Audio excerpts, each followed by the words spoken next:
ओम नमो भगवते वासुदेवाय। ओम नमः। पंचम स्कंद चतुर्दश अध्याय। रूपक छोड़े भवारण्य भरत जाकले वर्णन तार व्याख्या चतुर्दशे सुख जे करंती विशेष सुखवाज। ए जेउ संसार अरण्य तहिरे जेते जीव गण बेपारी बणी जार प्राय संसार मार्गे गणु थाए। भगवान प्रभु ईश्वर जे विष्णु अखिल ठाकुर तार माया रे मोह होई ए जीव किछि न जाणु। देहाभिमानी हुई नर सत्वादि गुणे तांकर कुशल कुशल दुहि मिश्रणे निर्मित जे हुई। विविध देह मान पाई संयोग विजुग से होई एणे निर्मित जे संसार इंद्रिय द्वारे ता विहार। दुर्गम मार्ग ए संसार श्मशान प्राय भयंकर यहाँ गुमड़ न जान विष्णु माया रे मोई। घोर कदर्य संसार एथिरे रत मुड़ नर विविध विफल जे कर्म तेणे होई मति भ्रम। प्रभुंको चरणार बिंद स्वादु सुगंध मकरंद ताहाकु आस्वाद जे करी असंति से पद आवुरी। तांक ठारे संसार होई सुखर आकर पाप नाश होई सुख देई अनंत पदवी से होई। से पथ आश्रय न करी भ्रमंती माया को आवुरी देह जेते इंद्रिगण चौर बोली तांकु जान। परम गुरु आराधन ए आदि जेते शुभ कर्म बहु कुच्छादित फल बळे हरंती मोहि पाळ। दृष्टि रे वस्तु रूप देखी करे स्पर्श उपलक्षी। शब्द शुणई कन्नरे आस्वाद करई जिह्वारे। यादि जेते इंद्रिय गण नाना उपभोग कारण। ग्राम्य भोगरे भोळ हुई अजितेन्द्रिय जेते देई।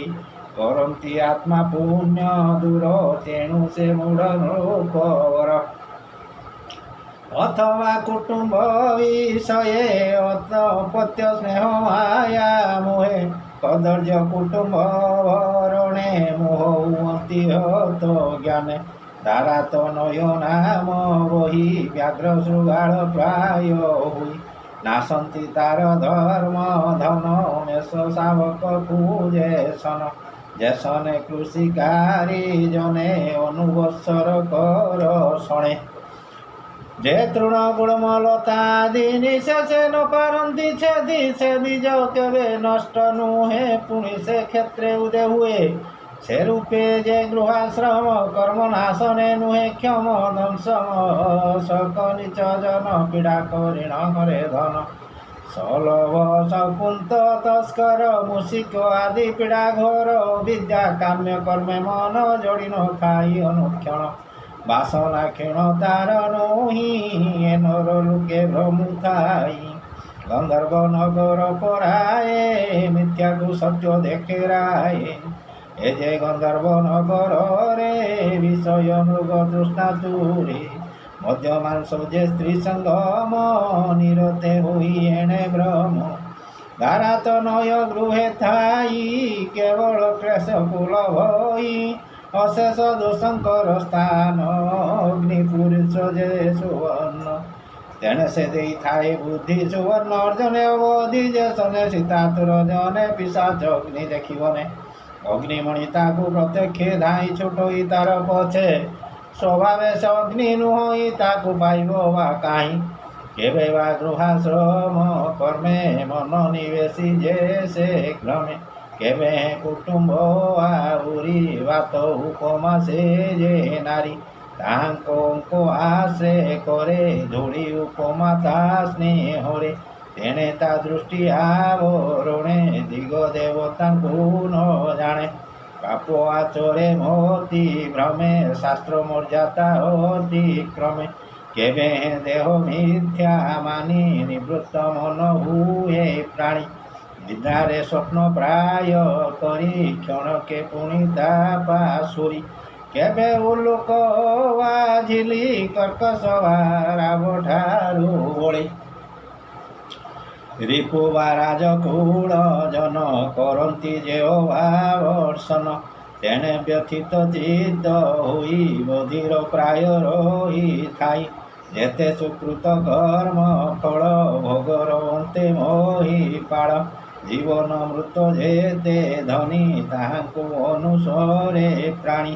ପ୍ରାଣ ଅଧିକ ସ୍ନେହ ଭରେ ସେ ଧନ ରଖେ ନିରନ୍ତରେ। ଦେବ ଅତିଥି ପିତୃଜନ ନଦିଏ ନ କରେ ଭୋଜନ।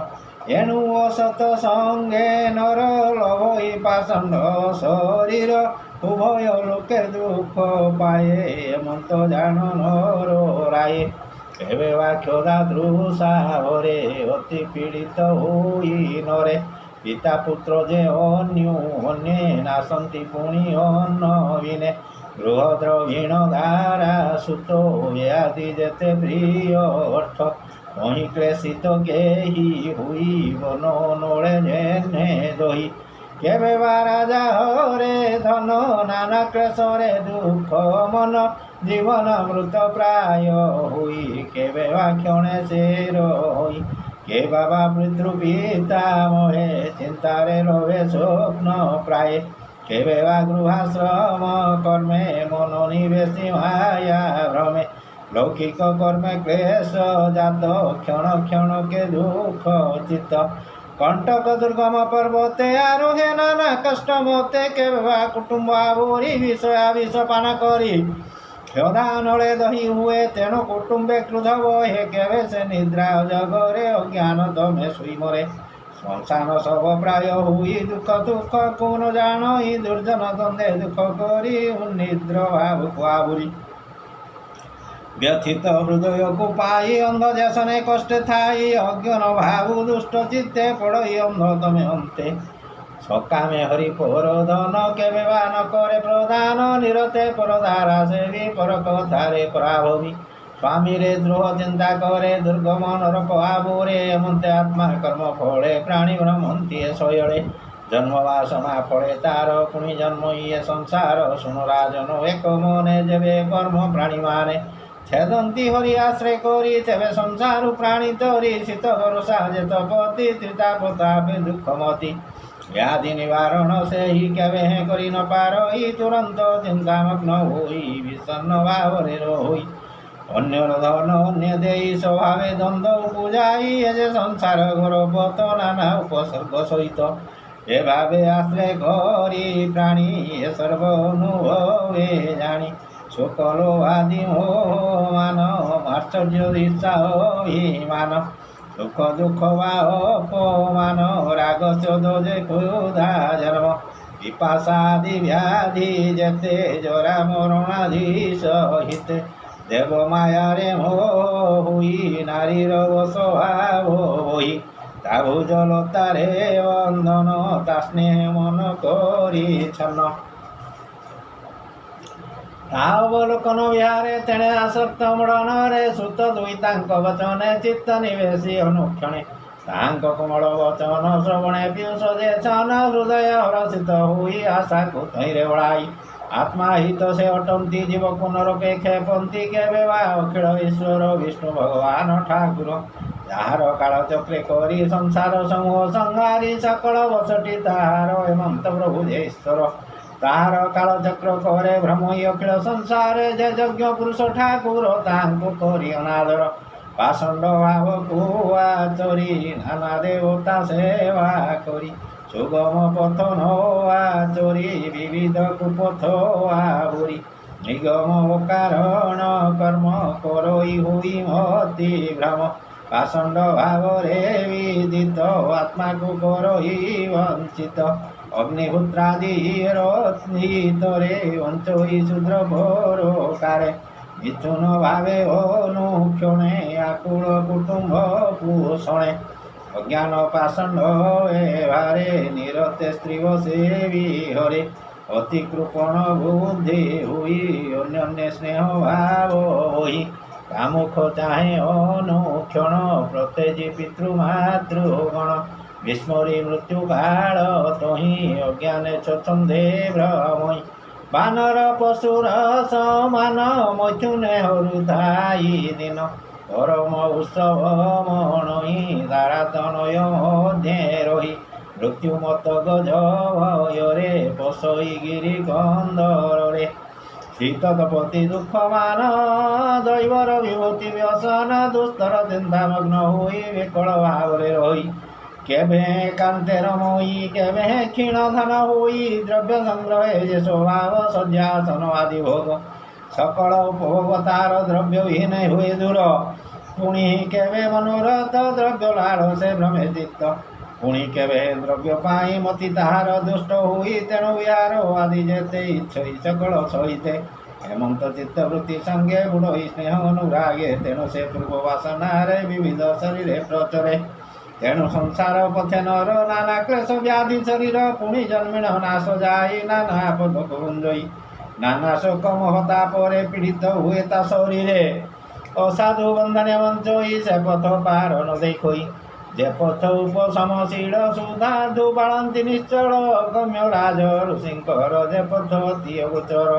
ମାୟାକୁ ପରିହାର କରି ଯେ କର୍ମେ ବଳ ସାରି ସେ ପଥ ପାର ନ ଦେଖନ୍ତି ଲେଉଟି ସଂସାରେ ଭ୍ରମନ୍ତି ଏଣୁ ଋଷି ଶ୍ରଦ୍ଧା ଜିତେ ଗାବନ୍ତି ଭରତ ଚରିତେ ଭରତ ରାଜ ଋଷି ଭର ତା ପଥ ଅତି ଅଗୋଚର ହେମନ୍ତ କେବା ନର ଦେବ ତା ପଥେ ପଥିକ ହୋଇବ ଗରୁଡ଼ ପକ୍ଷୀ ଗତି ଜହିଁ ମକ୍ଷିକା ଗତି ତହିଁ କାହିଁ ଦୁଶ୍ଚଜ ସୁସ୍ଥ ଦାରାଧନ ସୁହୃଦ ରାଜ୍ୟ ଗୃହମାନ ଏହା ତୁଚ୍ଛ କରିତେ ଯେ ଉତ୍ତମ ଶ୍ଲୋକ ବାଦେ ଭୋଜେ ଯାହାର ସାମ୍ରାଜ୍ୟ ବିଭବ ତ୍ରିଦଶମାନଙ୍କୁ ଦୁର୍ଲଭ ଏହା ନ ଦେଖି ସାଧୁ ଚିତ୍ତେ ମହତ ଗୁରୁପାଦ ଗତେ ସେ ବିଡ଼ମନ ବୁଦ୍ଧି ଦେଇଥିଲେ ଯେ ମନକୁ ଉଡ଼ାଇ ହେ ଯଜ୍ଞ ଧର୍ମ ତପୋମୟ ବିଧି ନିପୁଣ ଯୁଗ ଦେହ ସାଂଖ୍ୟ ଯୋଗରେ ଯେଉଁ ସାର ହେ ପ୍ରଭୁ ପ୍ରକୃତି ଈଶ୍ୱର ହେ ନାରାୟଣ କୃଷ୍ଣ ହରି ଏମନ୍ତ ନାମ ମୁଖେ ଧରି ଛାଡ଼ିଲେ ମୃଗ କଳେବର କିଏ ବା ଦେବା ପଟାନ୍ତର ହେ ଭାଗବତ ପରୀକ୍ଷିତ ବିଶୁଦ୍ଧ କର୍ମା ଯେ ଭରତ ଏହା ଗୁଣ ଚରିତ ମାନ ପଢ଼ନ୍ତି ଶୁଣନ୍ତି ଯେ ଜନ ଆୟସ ଯଶ ଧର୍ମ ତାର ଲୋଭଇ ମଙ୍ଗଳ ପାର ଏହା ଯେ ଶୁଣେ ଶୁଦ୍ଧ ଚିତ୍ତେ ଭରତ ଉପାଖ୍ୟାନ ଗତେ ପ୍ରଭୁ ଚରଣେ ଭକ୍ତି ତାର ଶେଷ ପାପ ହୁଏ ପାର ପ୍ରଭୁ ପଦାର ବିନ୍ଦ ଗତେ ମନ ମୋର ହୁଅ ବିରତେ ପଞ୍ଚମ ସ୍କନ୍ଧେ ଭାଗବତ ସୁଜନେ ଶୁଣ ଦେଇ ଚିତ୍ତ ଅମୃତର ସମୟ ବାଣୀ ଶୁଣି ସଂସାରୁ ତୋର ପ୍ରାଣୀ ବୋଲଇ ଜଗନ୍ନାଥ ଦାସ ଭରତ ଗୀତ କଥା ରସ ଇତି ଶ୍ରୀମଦ୍ ଭାଗବତେ ମହାପୁରାଣେ ପାରମହଂସ୍ୟାଂ ସଂହିତାୟାଂ ପଞ୍ଚମ ସ୍କନ୍ଧେ ଭରତ ଉପାଖ୍ୟାନେ ପରୀକ୍ଷିତ ମୁଖ୍ୟ ବିବରଣ ନାମ ଚତୁର୍ଥୋऽଧ୍ୟାୟ। ଓಂ ନମୋ